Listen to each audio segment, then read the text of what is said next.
Dostlar, aslan etibarlarınızla yine Xan Kartmanımızda Mədirdə yerləşən 2 xanalıq kvartira var, satıladı. Mədirdə taze salınan domlarının namunalı caylarını biləsizlər, yine Bakçan məktəbinin özündə yerləşən. Şimdi keçəcək birincilərdən salınğan ilə Kemalat domuna Kalp Gəvhəri köçəsində yerləşən.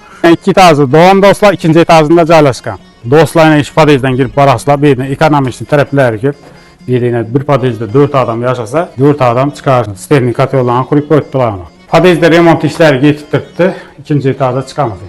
Dostlar yine 2-ci etajda çıxandan keyin ana çıxanada aynı. Eşiklərin görüntüsü glaznovları var, dəmir eşik. Dostlar yine girən cayımız koridor, acayip klik qoydular aynı.